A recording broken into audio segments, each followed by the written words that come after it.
In 27 years of my life, Lord, this is the best moment.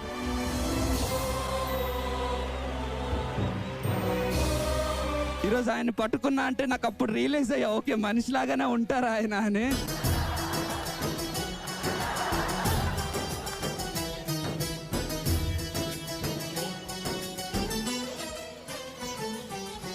ఆయనకి అసలు fans అనేది చిన్న మాట, ఆయన పిల్లలం మేమందరం.